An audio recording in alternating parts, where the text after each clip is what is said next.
Hello, everybody. What we're going to try to do today is we're going to use this computer program and we're going to try to show some of the points we were talking about yesterday. One of the most important things you need to know about the force of gravity is that it always acts on an object. We're going to try to get this little spaceship into orbit, but before we do that, we're going to watch how gravity will pull the spacecraft back to Earth and then what mechanism really gets us into orbit. Because a lot of people think once you're in space, you've made it and you don't have to do anything else because in space, gravity can't touch you, you're weightless, all that good stuff. But we're going to see there's a couple of finer points to it. So if you're kind of the technical type, I'm going to point to some things on this screen that are important. And if you're not super technical, that's fine. What we really need to focus on is what orbit is and how it relates to gravity and uniform circular motion. So for the technical people, we have our altitude at the top.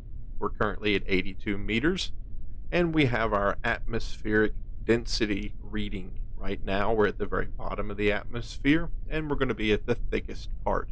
The top will be the thinnest part of the atmosphere. Down here we have our speed.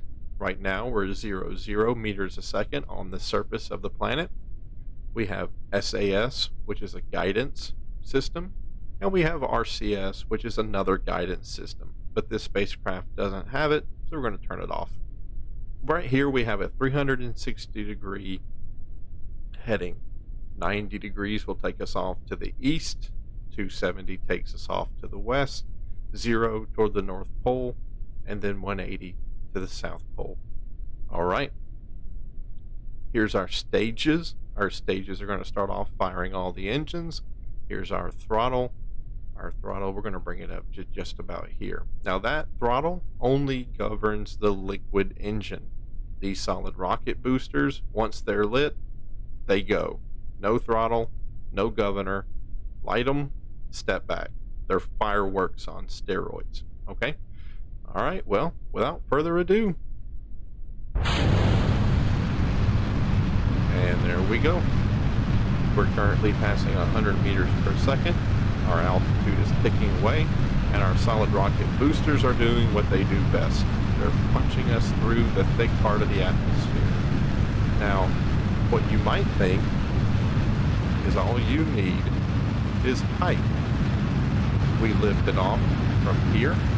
This is our current apoapse. This will be the highest point we reach once all of our engines are turned off. And you can see that we're well into outer space at this point, but we're still going to hit the planet. Ditching solid rocket boosters.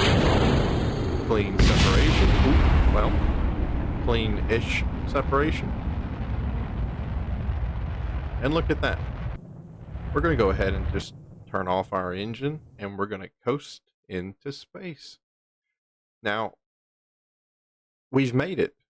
We're outside. Well, we're going to come up to the outside of the atmosphere in a couple of seconds. We're outside the atmosphere.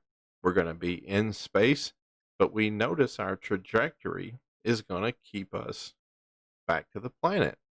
That's not what we want. We want to be in orbit. We want to stay in space for a long time.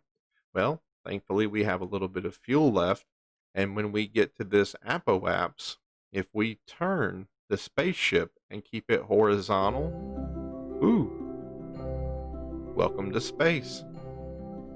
And to prove we're in space, we're going to do a little EVA, where our guy is moving at 700 meters a second, but he doesn't fall off the rocket because there's no wind.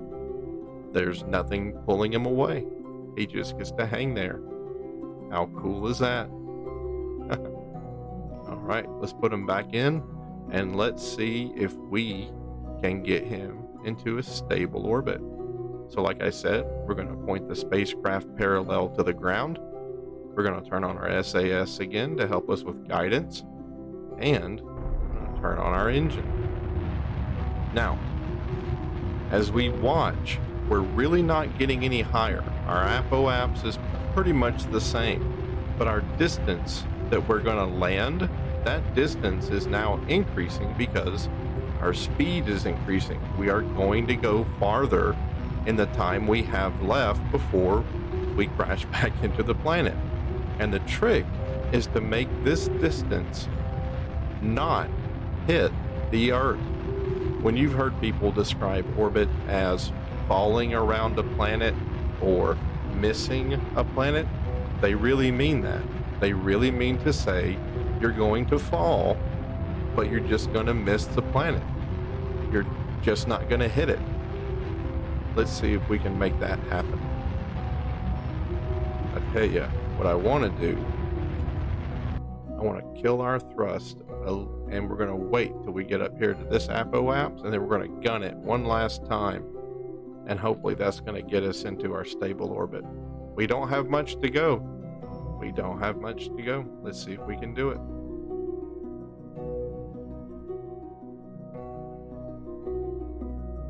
Any rocket scientists out there, if I'm doing this wrong, please don't judge me too harshly.